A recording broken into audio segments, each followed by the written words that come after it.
तो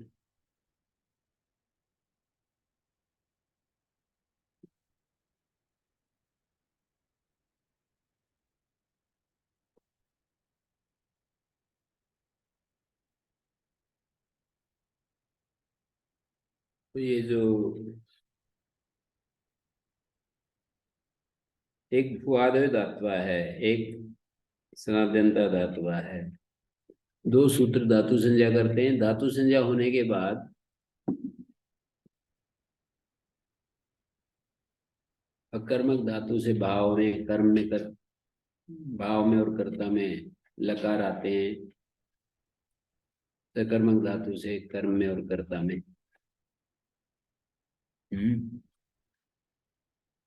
फिर एक कर्म व्यतिहार होता है। फिर एक कर्म व्यतिहार के अलावा होता है कर्म कर्ता होता है।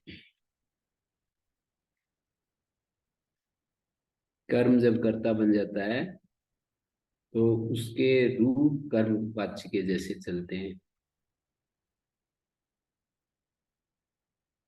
अन्य कारक कर्ता बने तो रूप कर्म कर उसके रूपों में अंतर नहीं पड़ता। कर्ता में जो रूप होते वही रहते हैं। अन्य कारक कर्म के अलावा कोई अन्य कारक कर्ता बने, जैसे स्थाल्याम पचती देवदत्ता। अब देवदत्त हटा दो, स्थाली पचती, उपस्थिति में अंतर नहीं आया। या देवदत्ता लेखन्या लिखती और लेखनी लिखती, अंतर नहीं आया। लेखन्या लिखती, लेखनी लिखती, अंतर नहीं आया। बलाहकात विद्योतते विद्युत, बलाहको विद्योतते, कुछ भेद नहीं पड़ा।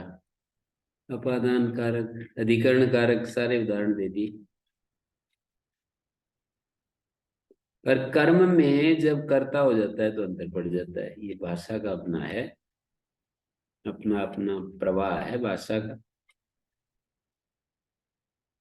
जैसे देवदत्ता क्षेत्रम लुनाति, लुयते क्षेत्रम स्वयमेव। अब समझ में आ रहा है स्वामी जी आपको?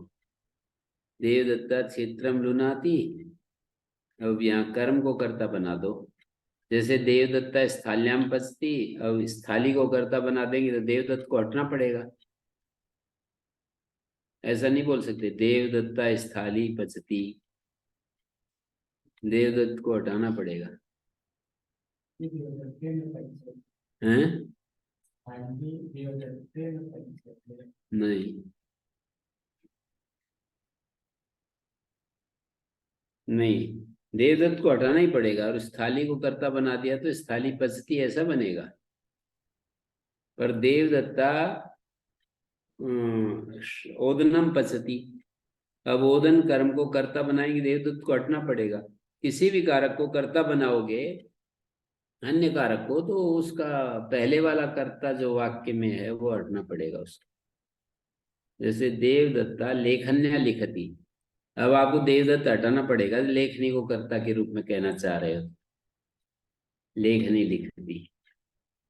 देवदत्ता ओदनम पचती, अब ओदन को कर्म को कर्ता बना दिया तो देवदत्त को हटना पड़ेगा। पर ओदन को कर्ता बनाते ही पचती नहीं रहता, ओदना पचती नहीं बोलते, ओदना पच्यते बोलते हैं।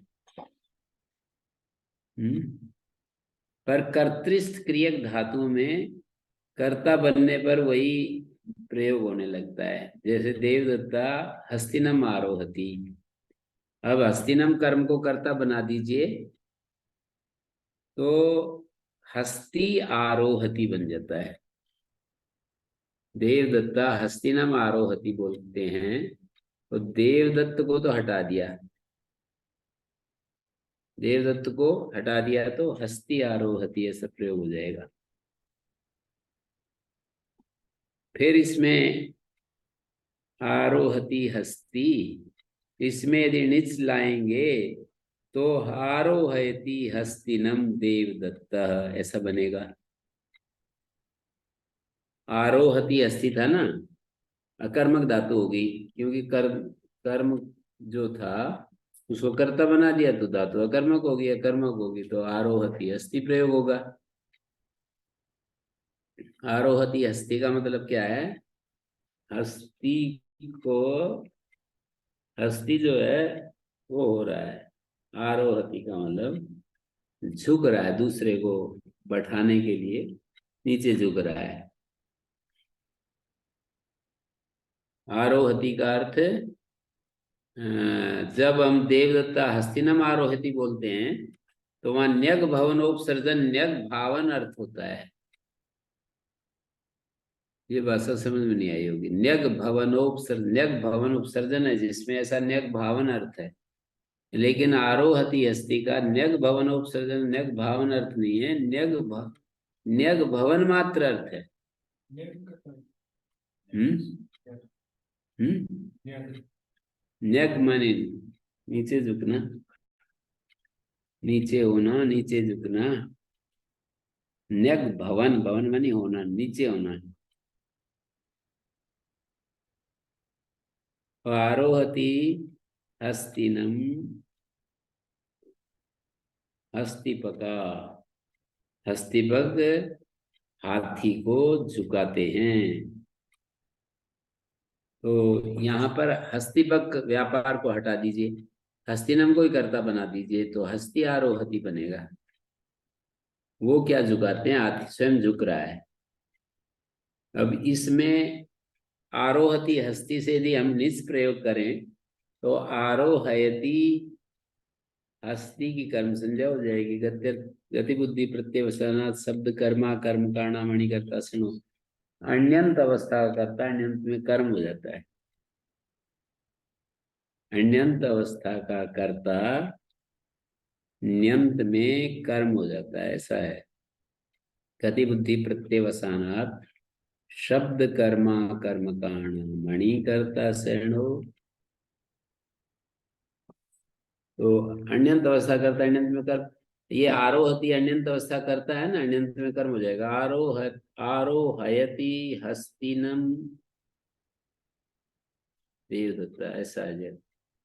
अब इसमें फिर देवदत्त को हटा दो आप सोकरिया तीसरी कक्षा में, तो आरोहयति हस्ती और आरोहयते हस्ती स्वयं, ऐसा हो जाएगा। आरोहयति हस्ती ऐसा था ना चौथी कक्षा में, वही जब निच सूत्र का प्रयोग करेंगे इस वाले सूत्र का, तो आरोहयति, आरोहयते हस्ती स्वयमेव, ऐसा प्रयोग हो जाएगा।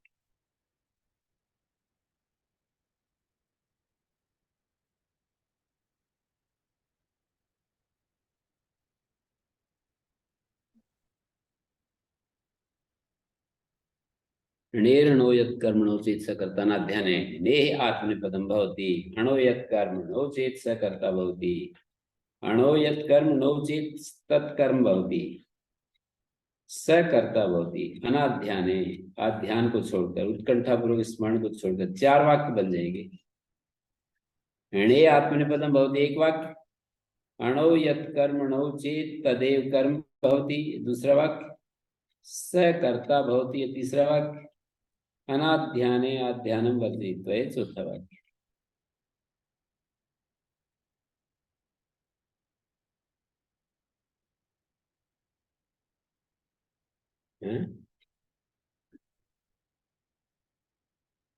जब कर्मगत कर्मगत क्रिया से बोधन पश्यते कर है तो उसका स्वास्थ्य कार्य बन जाता है, उसका स्वास्थ्य कार्य होता है ना, ओदना पच्यते ओदनेन, ऐसा बनता है। सामान्य स्वास्थ्य कार्य से पश्चिम भी तो होना चाहिए कर्ता मान। फिर वो कर्ता कर्मवत कह दिया ना, कर्ता कर्मवत स्वास्थ्य कार्य माने कर्ता आश्रित कार्य है। कर्ता आश्रित कार्य ये है कि धातु अकर्मक है तो उससे भाव में और कर्ता में लकार आएगा, तो कर्ता में जब आता है तब तो कर्मवत कह दिया, और भाव में आएगा तो स्वास्थ्य कार्य बनेगा वो। भाव में तो बनेगा, मतलब अकर्मक धातु जब सोक्रियादि से कर्ता हटा दिया, कर्म को ही कर्ता बनाया दिया, तो धातु अकर्मक होगी। अकर्मक धातु से जो लकार होते हैं वो कर्ता में और भाव में होते हैं, दो जगह होते हैं। जब कर्ता में होंगे तब तो कर्मत कर्मणा तुल्य क्रिया लग जाएगा, और जब कर्ता पहले से ही जब कर्ता हुआ तो कर्मत करना को लेकर हम लगा रहे हैं, तो उससे कर्मवाची तो कर रहे हैं, तो कर्तृवाची तो होना चाहिए उसके मूल में। कर्तृवाची इसलिए नहीं होता कि वो जो परत्व से वहां पर वो हो जाता है, शेषात कर्तृ परसिपदम हो जाता है, या फिर अनुदात्त आत्मपदम हो जाता है।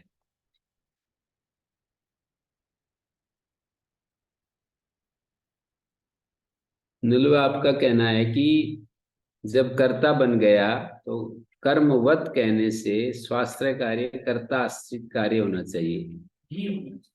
हाँ, कर्मवत सूत्र के सापेक्ष ये बात नहीं चलेगी। क्यों नहीं चलेगी?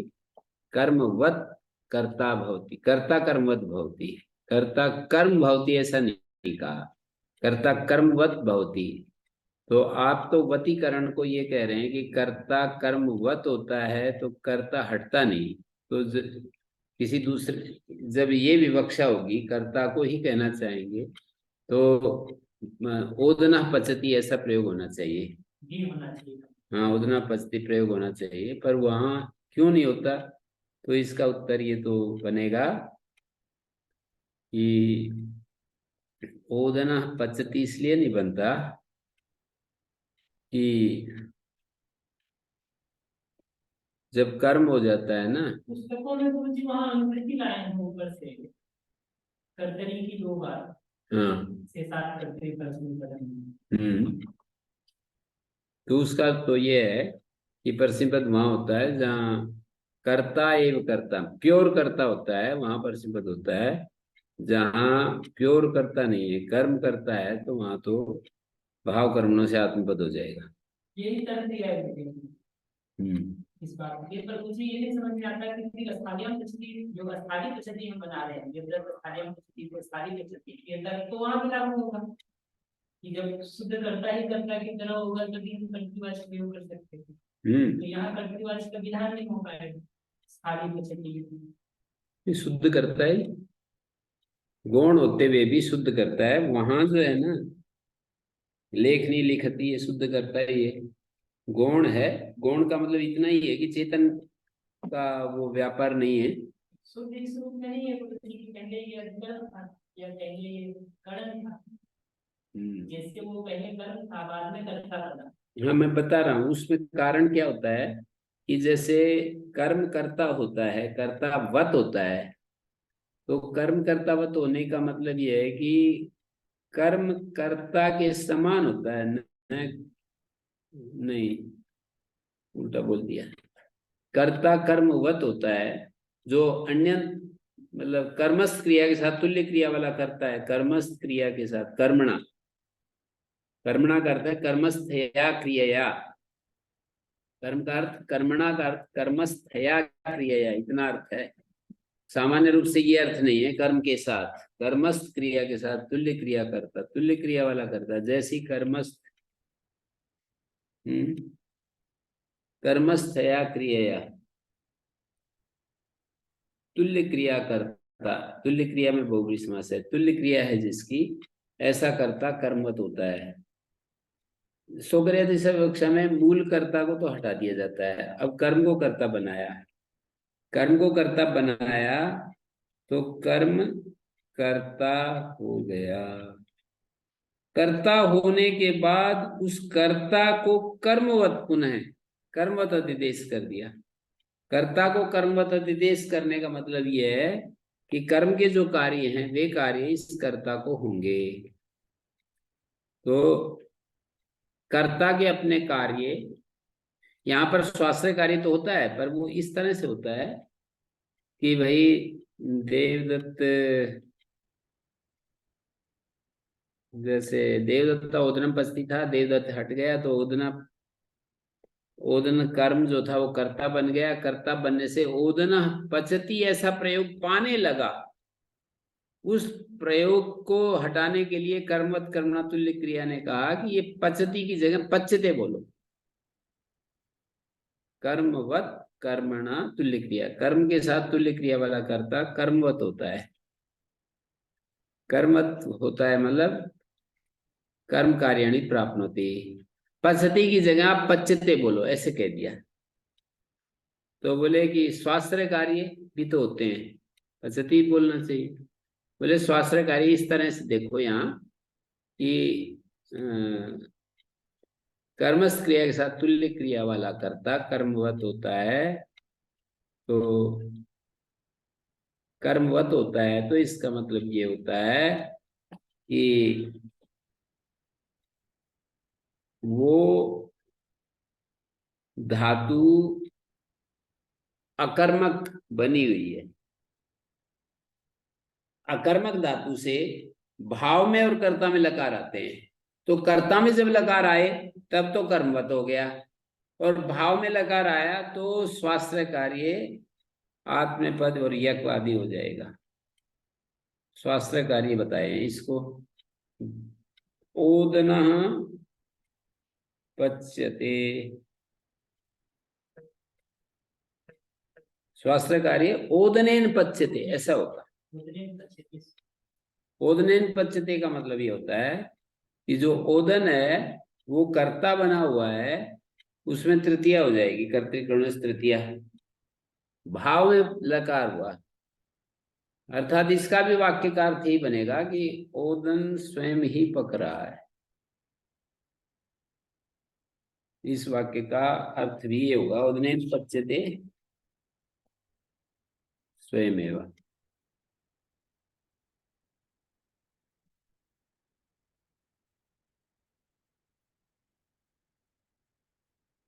मतलब स्वाश्रय कार्य को इस तरह से कहते हैं कि भाव में भी भावे ला सिद्धो भवति, अकर्म का नाम भावे ला सिद्धो भवति, ये स्वाश्रय कार्य है। अकर्मक धातु बन गई ना, जब हम कर्ता को हटा दिया, कर्म को कर्ता बना दिया, तो धातु अकर्मक होगी। अकर्मक धातु इस प्रकार भाव में और कर्ता में आए। जब कर्ता में आए तो कर्मवत अध्यादेश हो गया, और भाव में आएगा तो उदनेन स्वयं पच्यते, ऐसा प्रयोग होगा। जब कर्ता में आएगा तब तो कर्मवत कर्मणा तुल्य क्रिया से कर्मवत हो जाएगा, और जब कर्ता में नहीं आएगा तो भाव में हो जाएगा, ओदनेन स्वयं पच्यते। हाँ भाई, ये अजय जी बताओ कितना समझे हो। किसी ने बताया, आप तो पतंजलि में भी 2 साल रहे हो।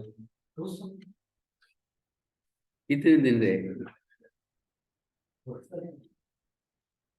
अब दर्शन के साथ साथ हैं? अच्छा, दर्शन के साथ छात्र रहे हैं। उसमें भी तो मतलब 2-3 महीने तो योग दर्शन ही चला। योग दर्शन चल रहा था, मेरे स्टूडेंट नहीं रहे वहां। हैं? कभी मिले भी थे? हाँ, ऐसे आपका वो सत्संग वगैरह होता हैं? है, सत्संग अच्छा, रविवार को। तो व्याकरण जो है ना,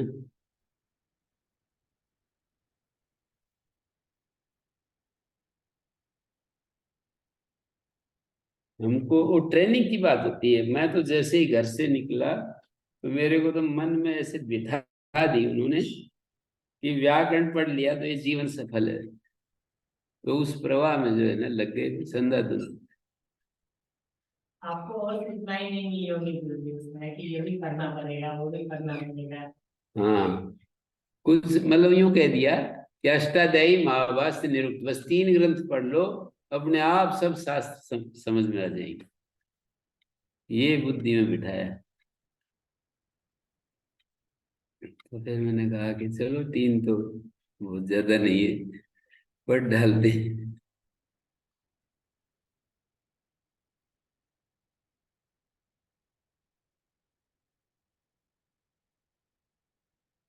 तो कितने समय में हो गया?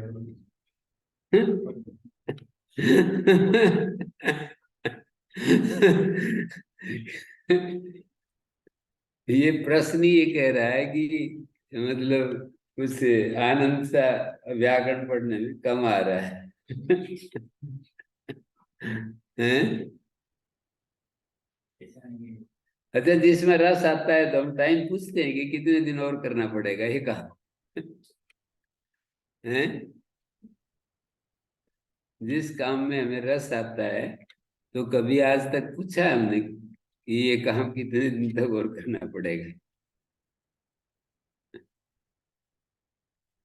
अच्छा भोजन मिले किसी को तो कभी कोई पूछता है कि ये कितने दिन तक और खाना पड़ेगा? नहीं पूछते ना। ये तो कष्ट ही होता है मुझे व्याकरण में। हैं? मुझे लग रहा है व्याकरण पढ़ने में कष्ट ही होता है शुरुआत में। शायद रस बाद में ही आता होगा पूरा होने के बाद। पढ़ाने वाला अच्छा हो तो फिर क्या कष्ट है, तो पढ़ते रहो, बस ये इतनी बात है। हैं? टाइम देने की बात है बस, कष्ट तो क्या है। पढ़ाने वाला बढ़िया हो, पढ़ने की इच्छा हो, तो फिर तो कोई दिक्कत नहीं व्याकरण। क्यों सहल जी? पढ़ाने वाले अच्छा मिल जाए, पढ़ने की इच्छा हो हमारी, तो फिर क्या दिक्कत है। प्रोग्राम दूसरे फेल होते हैं तो होने तो फिर यूं सोचना पड़ेगा। हैं? दूसरे प्रोग्राम बाधित होते हैं ना। माता पिता कहेंगे जल्दी आओ, इतने दिन क्या कर रहे हो? लोग, आप लोगों ने तो कहा था कि पढ़ना है, हमने तो शुरू कर दिया अब पढ़ना।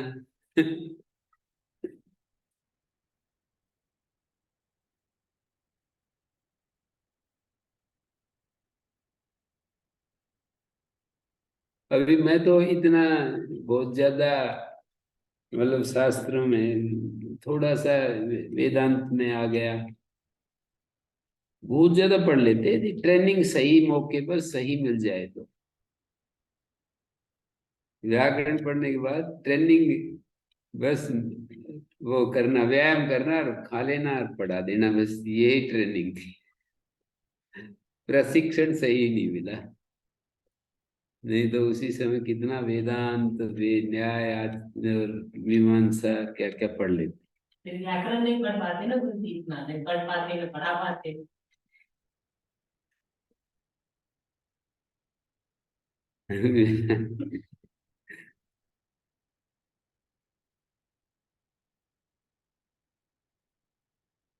हम लोग का यही प्रॉब्लम है, इतनी चीजें हो गई हैं, क्या करें क्या नहीं वाला हिसाब हो। हैं? इतनी चीजें हो गई है हम लोग के सामने कि क्या करें क्या नहीं, यही दिन क्या होगा।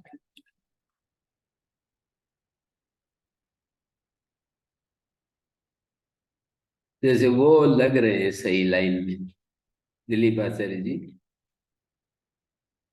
मतलब फिक्स है उनका प्रोग्राम, कोई मतलब नहीं है उनको कितना क्या दुनिया को उथल पुथल भी नहीं करना, और अपना मतलब और ऐसी अभिप्साएं भी नहीं है कि मेरे को बिल्कुल अपने को सब प्रकार से दुख रहित अवस्था को प्राप्त करना है, भगवान का साक्षात्कार में होगा आगे प्रोग्राम। पर अभी तो बिल्कुल शांत स्मूथली उन्होंने बता भी दिया कि मैं तो बस इतना ही है, शास्त्रों में लगे हुए हैं। ये बुद्धि अच्छी है, बस अपना ठीक है लगे हुए हैं।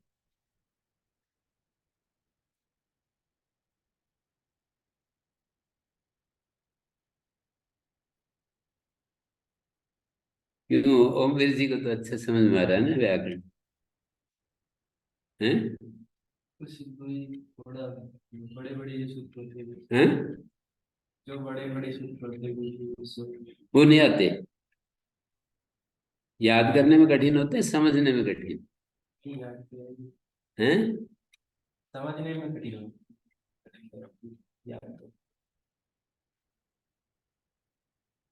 अजय जी को तो अष्टाध्यायी याद हो जाए तो ये तो मेरे को पक्का निश्चय हो गया कि अष्टाध्यायी के विद्वान हो सकते हैं अच्छे, यदि अष्टाध्यायी और धातु पाठ ये दो पुस्तकें याद कर लें तो।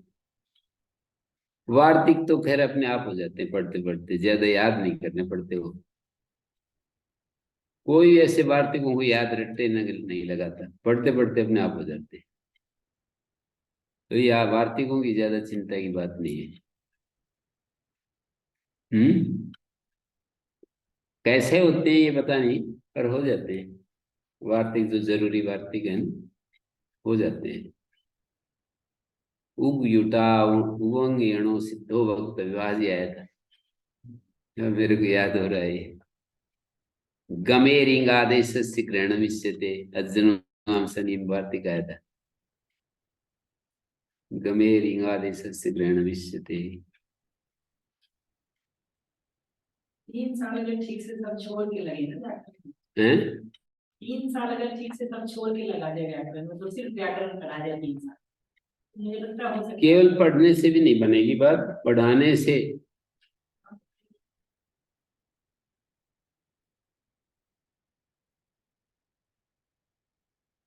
मैंने वेदांत पर बहुत लोगों से, शीतल दीदी से, सुरभि दीदी से, लेखिका दीदी, ये कई दीदियां जो है ना, उनसे अलग अलग खूब विचार किया है।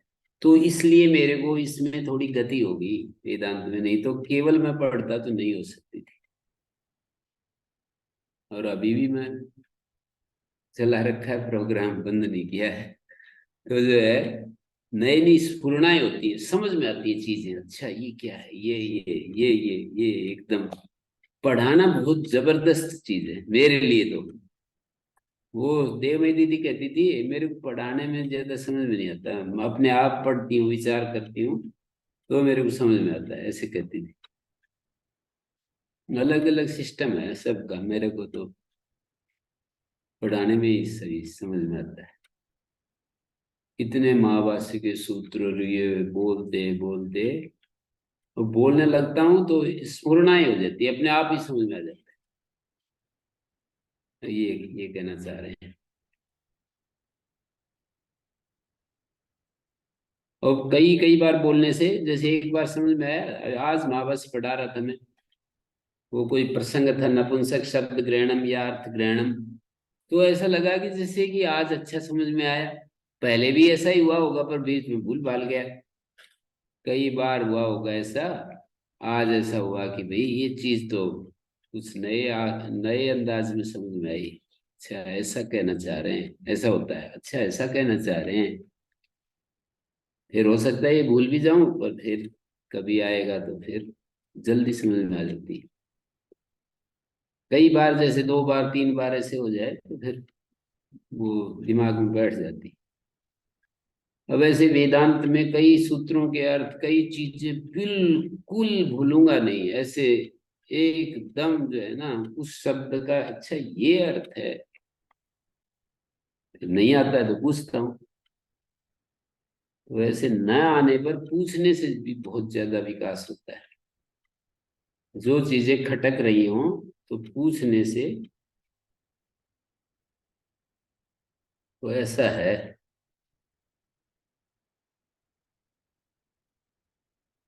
पदे कृत्य जैसे इन्होंने पूछा, मेरे को नहीं आया तो मैं फोन लगाया था, तो उस समय जो उन्होंने उठाया नहीं, शायद अब उठा ले।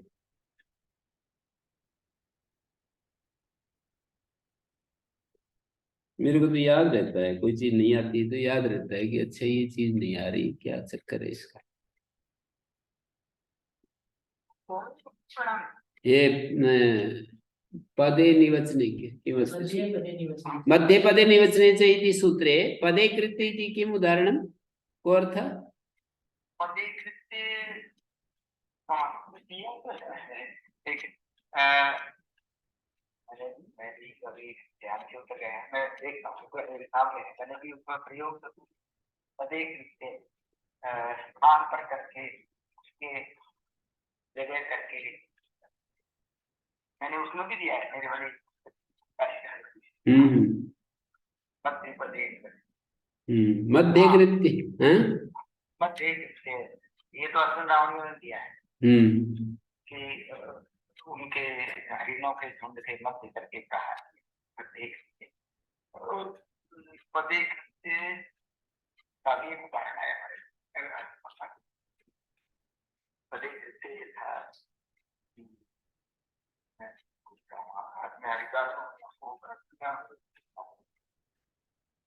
तो उसमें पदे कृत्य ये है कि जैसे पद के ऊपर स्थान के ऊपर पदे कृत्य और निवचने कृत्य को मौनम भूए, मौनी भूए। तो पदे पदे कृत्य का भी है अर्जुन रावणी में भी मेरी वाली जो पुस्तक है उसमें मैंने 2-3 प्रयोग दिए हैं, अब मैं भूल गया। तो रखना ना आप बोलते हैं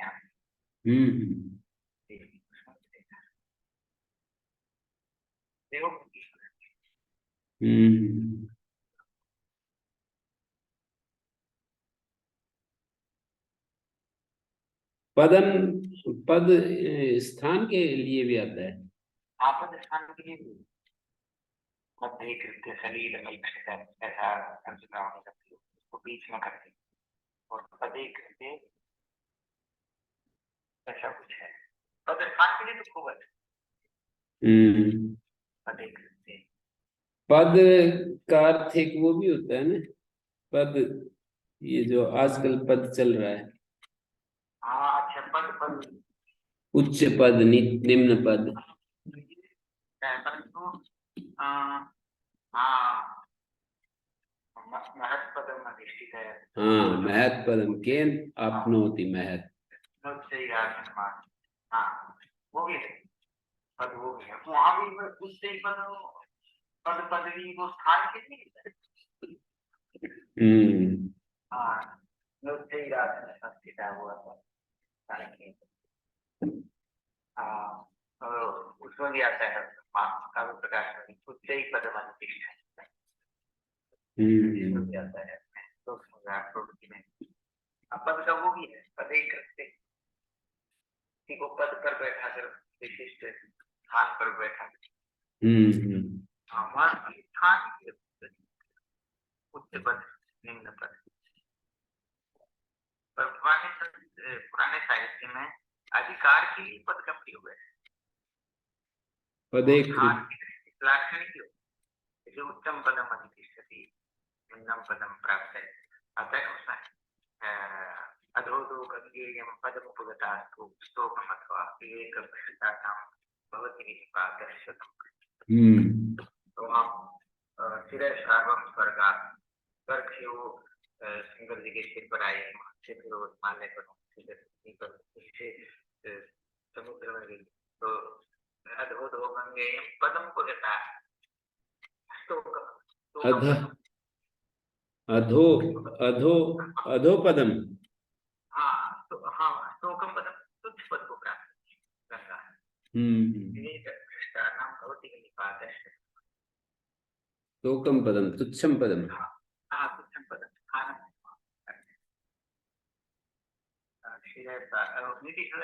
हाँ ये तो भूमि पद का और पदम अधिष्ठित उससे पदम पदम ये तो पूरा है प्रत्येक से किसी स्थान विशेष पर करके ये भी होता है पद पर अभी चल रहा है काशी का रोपाण। अच्छा महावास्य काशी का बोर्ड के काम में थोड़ा चल रहा है वेदांत सब चल रहे हैं हमारे तो। हाँ जी वेदांत ब्रह्म सूत्र भी चल रहा है। वेदांत का तो बड़ा अवगत चाहते हैं उपनिषदों का वेदांत का ब्रह्म सूत्र का वो रस का विषय। ठीक है सर। ओ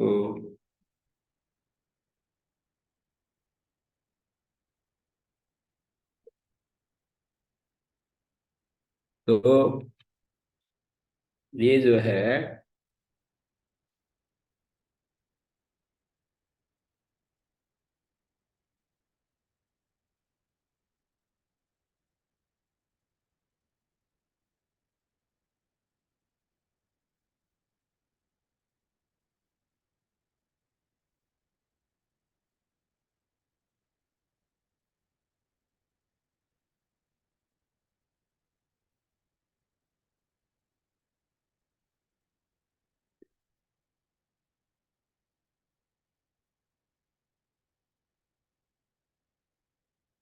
तो कर्म कर्ता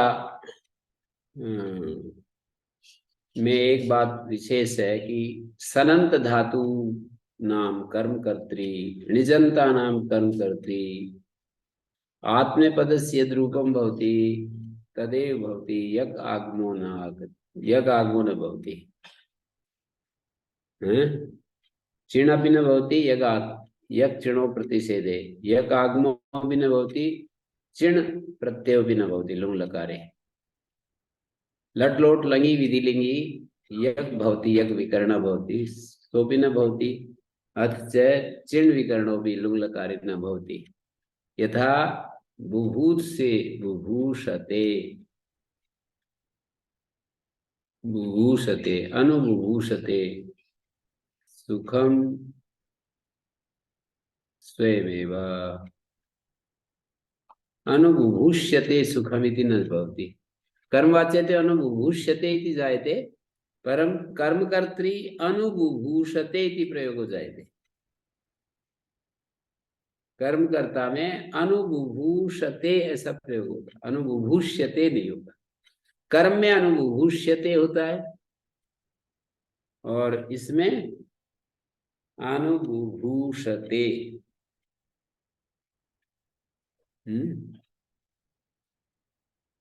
ठीक है, पकड़ में आया क्या बता रहा हूं मैं? अनुबुभूषते और अनुबुभूष्यते क्या अंतर है? कर्मवाच्य का प्रयोग है तो अनुबुभूष्यते, यक आएगा ना तो अनुबुभूष धातु के श में जो आकार है उसका लोप हो जाएगा। किससे बताओ? हैं तो लोपा। अनुबुभूष्यते। और जैसे मैं यूं कहूं कि घट अपने आप ही बन रहा है, भावयते घट स्वयमेव, भावयते, भाव्यते नहीं होता, कर्मवाच्य में भाव्यते बनेगा और कर्मकर्ता में भावयते ऐसा बनेगा। भावयते घट स्वयमेव, भाव्यते घट स्वयमेव, कर्मवाच्य भाव्यते और कर्मकर्ता में भावयते। निजंत और सनंत से कर्मकर्ता में एक चिन्ह नहीं होते।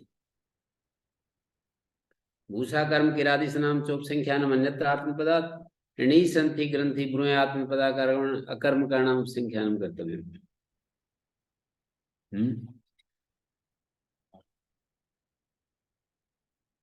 सही है ना? क्यों भाई अजय जी? कर्म करता कर्म कुछ अंतर पकड़ में आ रहा है?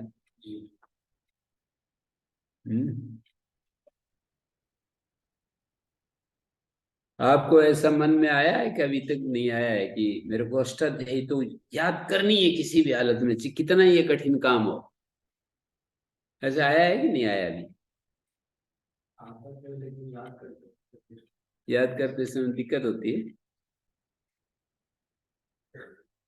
तो यूं कहा करो कि हे प्रभु मुझे शक्ति दो, मुझे ये काम करना ही, ऐसे प्रार्थना किया करो।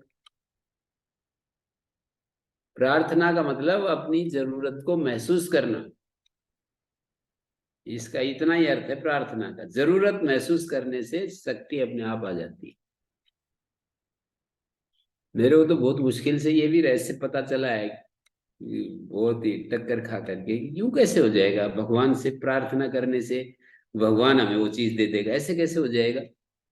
हर चीज को खोज खोज करके पकड़ पकड़ करके सेट किया है, क्योंकि भाई भगवान की व्यवस्था है, कर्म की एक व्यवस्था है। यदि हम अपनी उस, तो भगवान भी मदद करता है उसमें, कुछ हमारा अंदर कुछ बनता है। ऐसे कैसे होता है ये तो नहीं पता, पर होता है।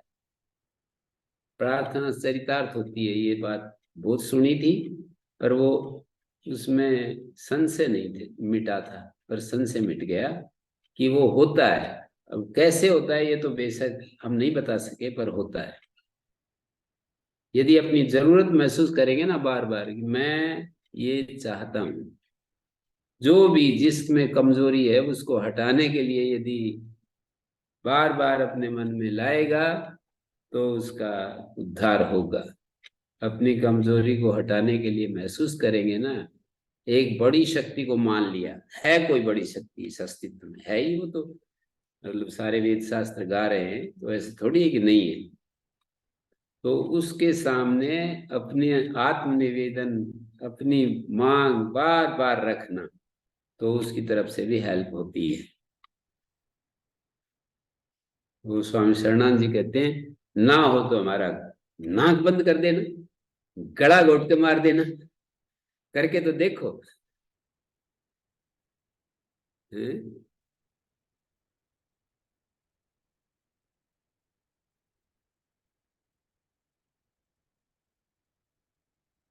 ओम शांति शांति शांति।